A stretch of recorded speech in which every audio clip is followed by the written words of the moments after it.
Welcome back, horror fans, cinephiles, and giallo enthusiasts. This is Tanner Leeser, your host for all things giallo here on The King in Giallo. For this October special episode, I will be giving a brief overview and then a full review and GialliTally for the 2023 horror short film Dweller of the Twilight Void, written and directed by TheKingInGiallo subscriber and friend, Peter Dorn-Ravlin. The overview will be spoiler-free, the review and GialliTally will not, but we invite you to watch the short film in its entirety over on Peter's YouTube channel, link provided in the description. I've had an acquaintanceship with Peter for several months this year, beginning with him commenting on my videos. At first, I thought he was a troll, but after I had been posting my Instagram pages, he reached out to me there to make sure I understood he meant no harm. We've talked a bit back and forth and have discussed creating some content. Peter is an independent filmmaker in California and has a common passion for giallo cinema. This short film is partially inspired by giallo films, especially their visual aesthetic. But this is more in the vein of cosmic horror. The title comes from the quote, "The soul that pines for eternity shall outspan death. You, dweller of the Twilight Void, come Dunwich," and is from City of the Living Dead, an Italian horror film by Lucio Fulci, who directed many of the great giallo films. City of the Living Dead is the first film in Fulci's Gates of Hell trilogy, along with The Beyond and The House by the Cemetery. But I digress. Here is Dweller of the Twilight Void overview. In this short yet chilling supernatural horror film, the sinister forces at play waste no time in plunging us into a nightmarish world.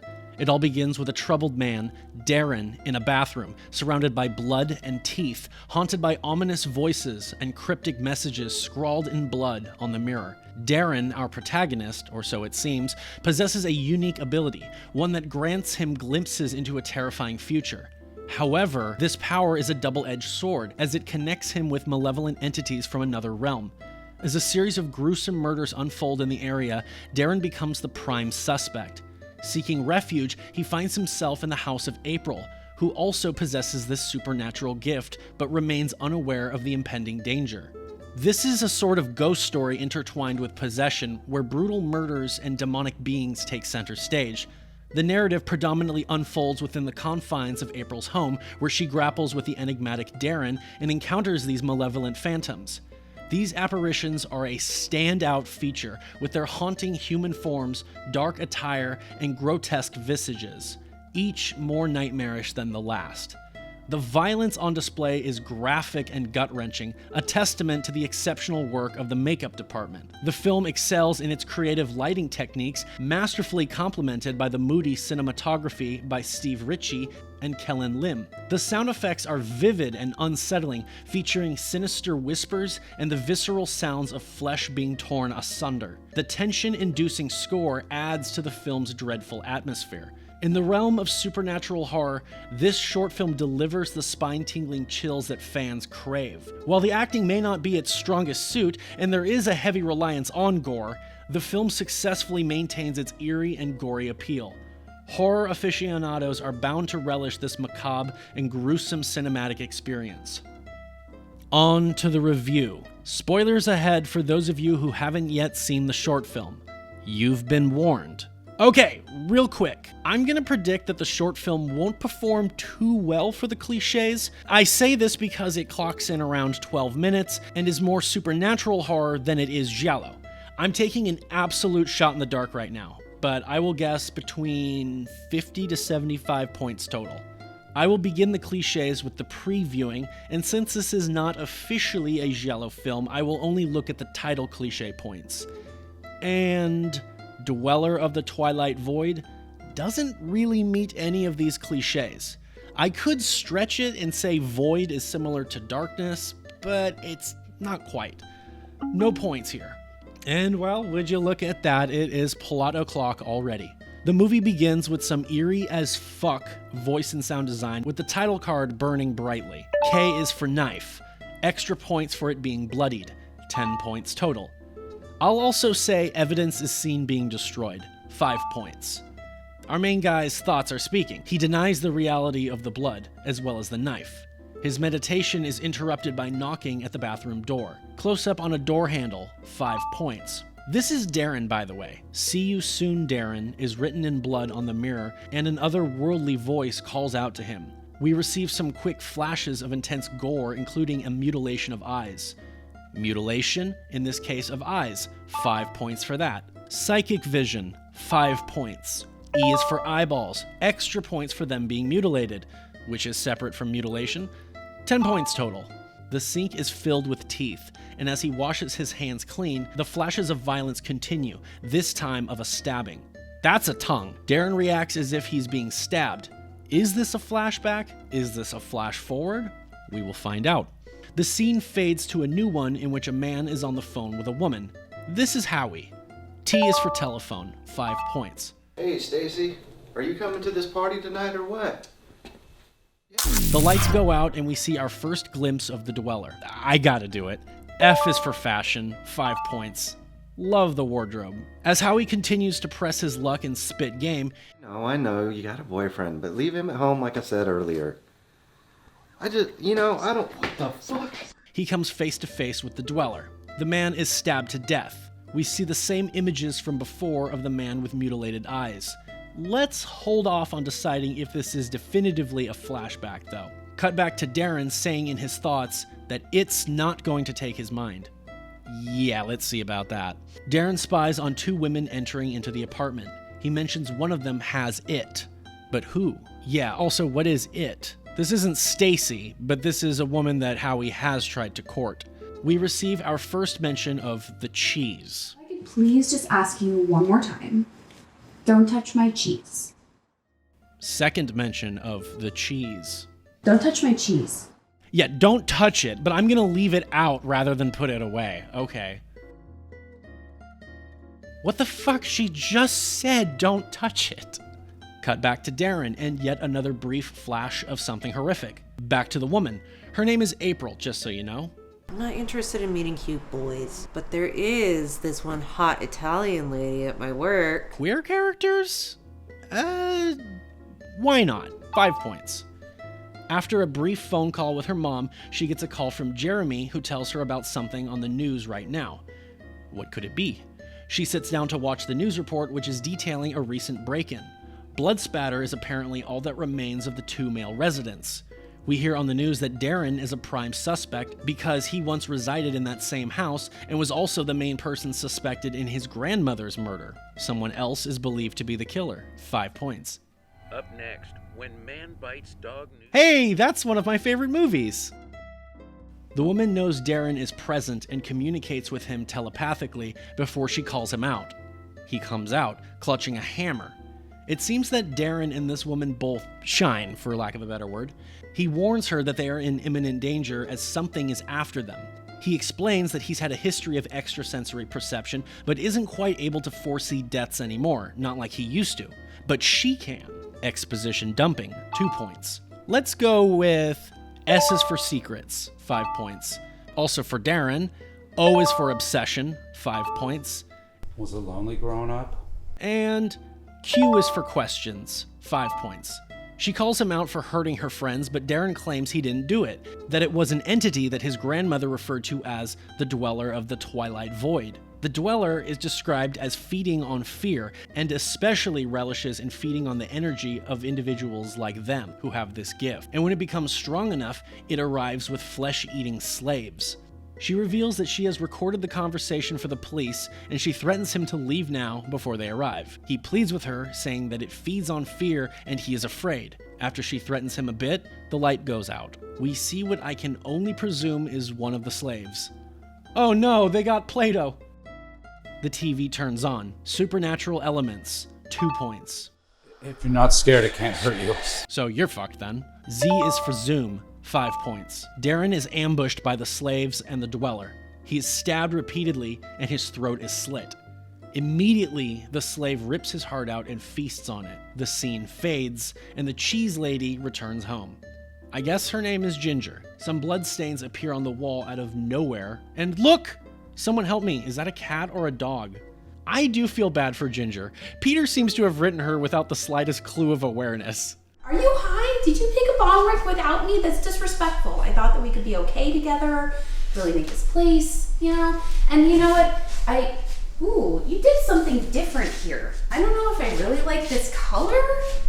But you know what, it's okay with me if it's okay with you. I just, Don't touch that. I do know she cares about one thing: cheese. I can see you moved my cheese. We talked about the cheese. Third mention.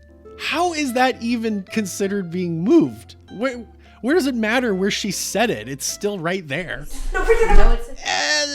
Y is for yelling. Extra points for it being a hysterical woman. 10 points total. The lights go all rave again, and Zombie Play-Doh returns. Ginger is held by Zombie Play-Doh as the Dweller clobbers her with an axe. Arm is whacked. Throat is whacked. Head is whacked. And she still isn't dead yet. She is pulled into the darkness, presumably to her death. Zombified Darren approaches her. She says, I'm not scared of you. You're just a boogeyman, and the boogeyman isn't real. Think about the logic of what you just said there, girl. She clobbers Zombie Play-Doh with the hammer. The Dweller, Zombified Darren, and the Slave watch as she bludgeons Zombie Play-Doh. She stops and turns to face them. She raises the hammer in defense as the three approach her. She fights them off as best she can.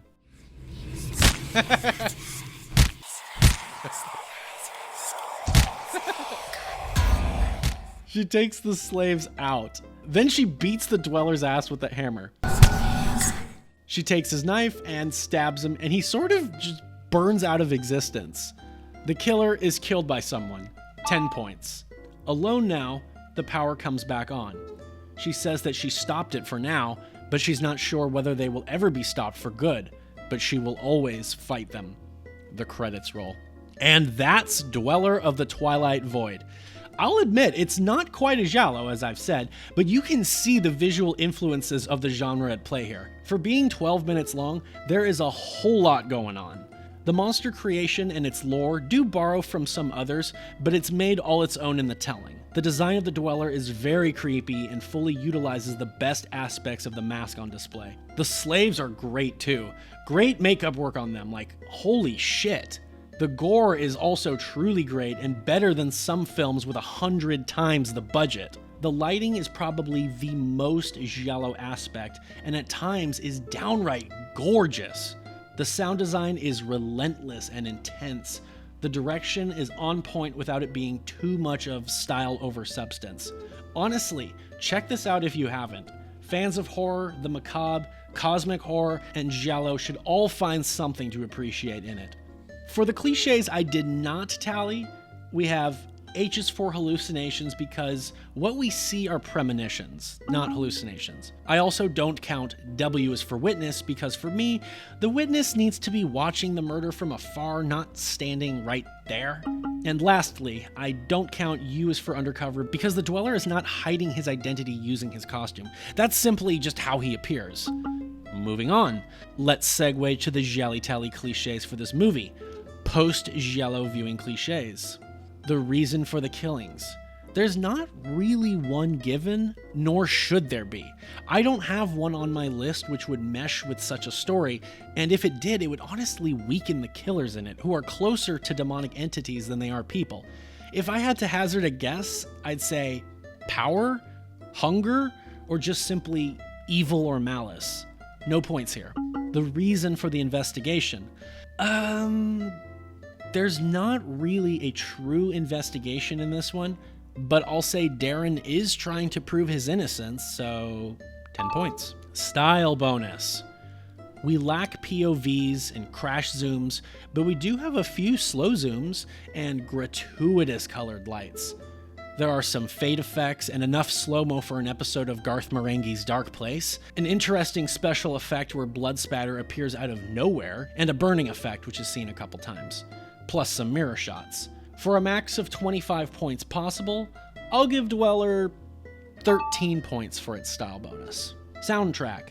Despite the music and the haunting sound design, this short does not have what we would call a giallo-styled soundtrack. No points. Bad effects. Yes. Now, I think the gore effects are great, but a fake arm is a fake arm. The heart is not bad either. Between 10 and 15 points possible, I'll give it 12 points. Final look extra points.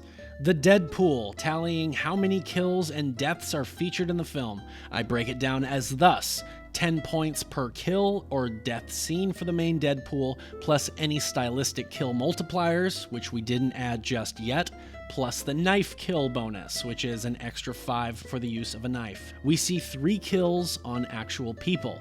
These are Howie, throat slit with a knife. 10 plus 7 plus 5 is 22 points total. Darren, also throat slit with a knife. 22 points. And Ginger, the last we see, it seems to be that she is choked to death with hands, but I'll go for the bludgeoning with the axe. So 10 plus 5, 15 points. I will not count the dweller or the slaves as they aren't people, but just for shits and giggles, that would include 4 more bodies. Extended dead pool for those other deaths mentioned but not seen. I'll give 3 points for each. We have 2, Greg Snyder, and Darren's grandmother. suspected of her murder. That is 6 total. Red herrings for the total number of legitimate suspects in the film. 5 points per legit suspect are awarded. I'll go with Darren, 5 points, and April, 5 points. My reasoning is that I had a feeling the short would end with them killing people while under possession. I thought maybe Darren had killed people while possessed, and then April would kill him while she was being possessed. I'm pretty sure the open-endedness of the story leaves this as a possibility. Maybe, I don't know. Flashback sequences.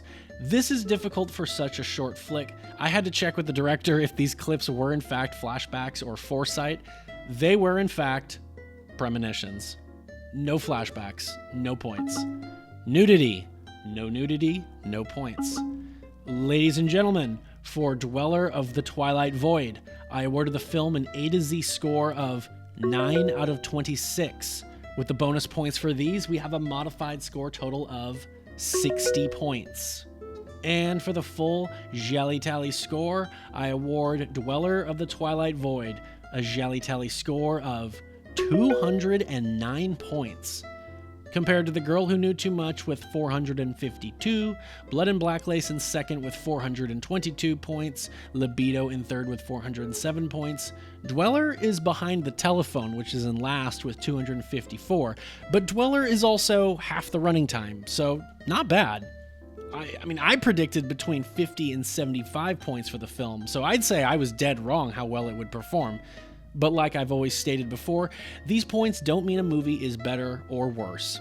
I won't be keeping Dweller in the final GialliTally standings because it is not technically a giallo, but that's alright. Last place will still be The Telephone. Let's transition to the final segment of this video. I have a brief Q&A with the writer-director, Mr. Peter Dorn-Ravlin. This interview was conducted by me sending him questions and him sending me his responses via email. I will do my best to try and make this seem like a seamless interview. I hope you enjoy. All right, Peter, in your own words, who is the Dweller, and how would you describe the entity's origin and purpose? Okay, so I would describe the Dweller as a nightmare entity who watches over a place that the dead dream about, called the Twilight Void. The closest thing we have to it in our world is purgatory. The Dweller comes for slaves to serve in the void, not because it has to, but because it can. The Dweller attacks you psychologically at first, before it comes for you. Some people who are more empathetic to the esoteric or are psychic charge the Dweller like a battery. As for its origins, like all eldritch horror, it goes back before recorded time and is older than all our gods. Alright, where did the idea for the Dweller originate? The story that became Dweller of the Twilight Void was originally supposed to be an adaptation of my own internet horror story down the road. But due to reasons of budget and logistics, I had to make the story much more simpler. Like my 2021 sci-fi action short film, Dust Angel, Dweller is a pastiche of the genre that inspired it. I wanted to have the quiet, creeping dread of Japanese horror and the overt grand guignol imagery of Italian horror. In that respect, it is a sister film to my 2019 short, Mirror Shadows. Both films have cosmic H.P. Lovecraft-inspired monsters that we don't understand and prey on negative emotions. Both films have the theme of overcoming fear. What are the direct cinematic inspirations on Dweller? As for cinematic inspirations, you know the stuff with the TV and the monster lady? That's all borrowed from Ringo and Ju-on. Only I had the monster lady roar instead of croak, and the look for the Dweller itself, you know, the guy with the white mask who like comes up to you and goes, "Hey, you got something in your eye, let me get that for you." Its look was inspired by the killer in Toshiharu Ikeda's Evil Dead Trap, aka Shiryo no Wana from 1988. The climax was inspired by Jigoku by Nobuo Nakagawa, in that I wanted to match painterly imagery with the grotesque. And, of course, I borrowed from the big three of Italian horror, Dario Argento, Mario Bava, and Lucio Fulci, the original three amigos. As you may know, the title comes from Fulci's City of the Living Dead, and we also stole his eye trauma. I mean, that's a trademark in Grand Guignol plays, but we were specifically referencing Fulci. We also tried to recreate the atmosphere of the beyond. And of course, there's the Argento and Bava gel lighting, and the scene where a lady gets an axe to the face, that's from Mario Bava's Bay of Blood, aka Twitch of the Death Nerve, and the scene where she gets her arm chopped off, that's from Dario Argento's Tenebrae. Dweller is cosmic horror meets giallo. And lastly, are there any plans to extend it to a feature length? And if so, what's the story about? As of right now, I don't have plans to extend the short into a feature because, aside from a giallo-inspired thriller I am planning, I kinda got the horror bug out of my system, as I am not exclusively a horror director. However, if the day came where someone allowed me to adapt this book I started reading called The Hollower by Mary San Giovanni, I would make it in a very similar style to Dweller, and I can imagine her seeing my short and this interview and going, "Please get anyone else but this idiot to adapt my book." Anyway, I just wanted to say thank you, Tanner, for this great opportunity. I want to give a shout out to my hardworking cast and crew, and I also wanted to say, all hail the King and Giallo, and in the words of Dr. Nick from The Simpsons, bye everybody! Take care all. Ladies, gentlemen, and ghoulish fools, that was Peter Dorn-Ravlin, the writer and director of Dweller of the Twilight Void. If you want to see more of Peter's short films, you can find him on YouTube at Dorn-Ravlin. The link will be in the description. Here you will find his award-winning sci-fi action-adventure short film, Dust Angel, as well as his comedy, Reuben and Ethel, plus much more. Lastly, let's give Peter a hand with him executing his next short film, a giallo thriller entitled Till Your Last Breath. The donation page can be found here on GoFundMe. Anything helps. Hopefully the next short film of his we see on the channel will be a strict giallo thriller. Best of luck to you, mate. And that's all I have for this video. Please like this video, share it with your friends if they are horror fans or cinephiles. Subscribe to The King in Giallo if you haven't yet. And if you have any questions, thoughts, curiosities, or concerns, leave those below in the comments section and I will get back to you. Give The King in Giallo a follow on Instagram and a like on Facebook. And don't forget to subscribe to Dorn-Ravlin on YouTube and to check out the GoFundMe for his new giallo short film. Next time on The King in Giallo will be a Halloween giallo special, then episode 8 of the Forgotten Giallo film series, 1968 Part 2. Then the overview, review, and GialliTally for the 1969 Proto Giallo Orgasmo, co-written and directed by Umberto Lenzi. Thank you all very much for your continued support. This is Tanner Leeser for The King in Giallo, and if nothing else, I'll see you next time.